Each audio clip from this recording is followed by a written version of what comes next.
have some kind of revolutionary stories about not trusting the government. So the title of this speech is a government a criminal organization? Oh. Nice. Is a government a criminal organization?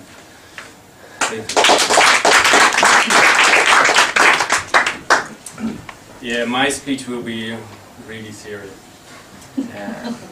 Here we see an example of two people in an interaction, and one person is stealing money from the other one.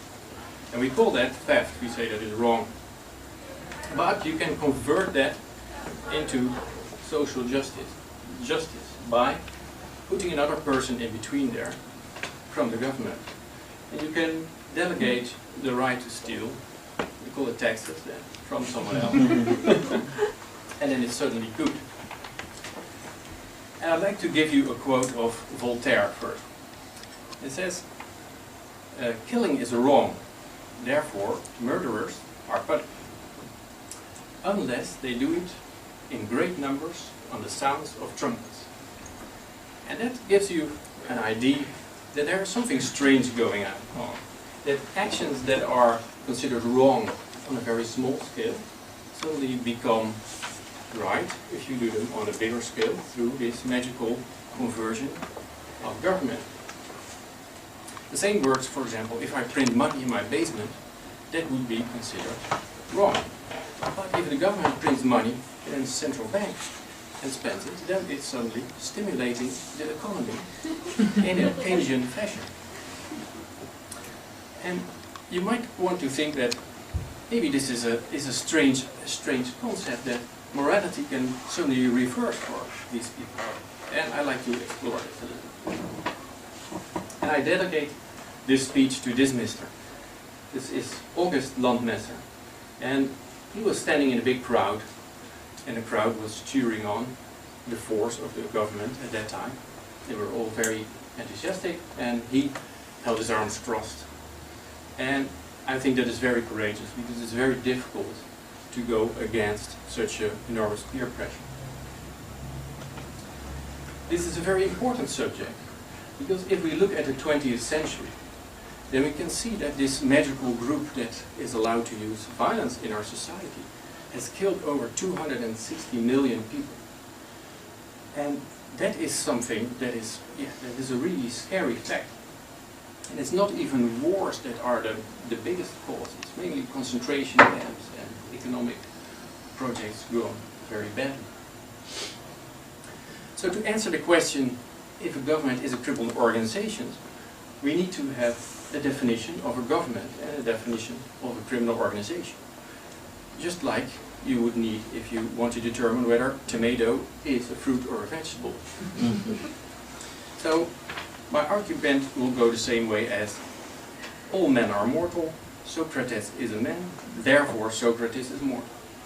So we're gonna go for these definitions, and it has to be clear that for these definitions you don't go to the government, because they might be self-serving. Because even the mafia does not describe themselves as a criminal organization, they call themselves men of honor. And to give an example of this, I hope that this is going to work. This is William Hague, a British politician who was caught spying on the people. And this is how he explains it. In countries, secret intelligence is used to control their people.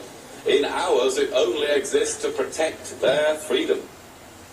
Now this is very, very curious, because his government does all these bad things that all these other governments in other times in other countries also did, but he does it for a completely different reason. You are a lucky bunch.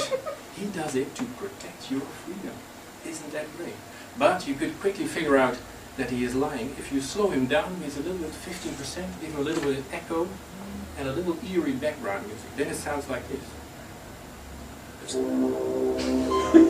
Intelligence work takes place within a strong legal framework. We operate under the rule of law and are accountable for it.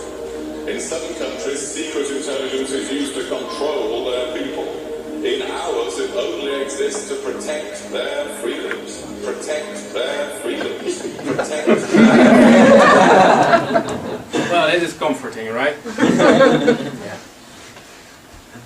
So, now we go for the definition.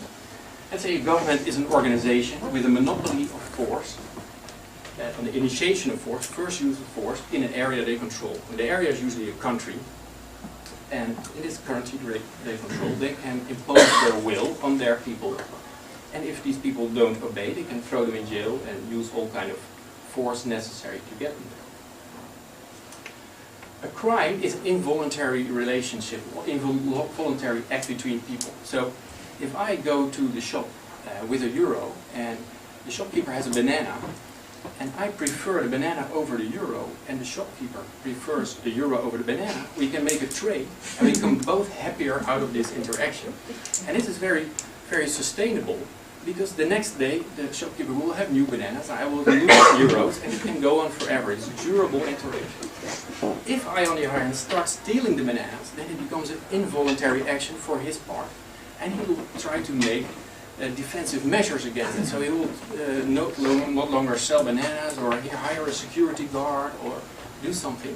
So that is not sustainable. And you see that in a lot of areas. For example, you have lovemaking and you have rape. One is voluntary, one is involuntary, and therefore one is good and the other one is a crime. So I would say a crime is something involuntary interaction between people. So is the government a criminal organization? Yes, it is. Because this organization has involuntary relationships with their subjects, they force them, and that is what is defined as a crime. So yeah, the difference is really just between a pirate and an army who has the bigger boat. That is the main difference, actually. And I like to conclude again with this very brave man.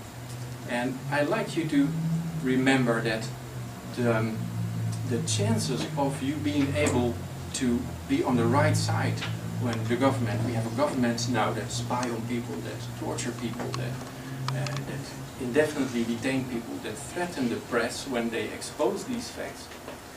And it is very easy to go along with all these people.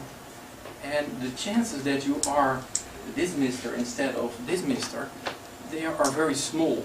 So you have to realize that it is a very difficult thing to be right here. And I still hope that you will, this will make you think. Thank you very much.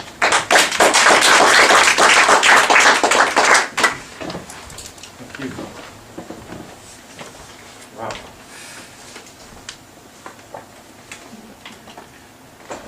You've always got interesting topics.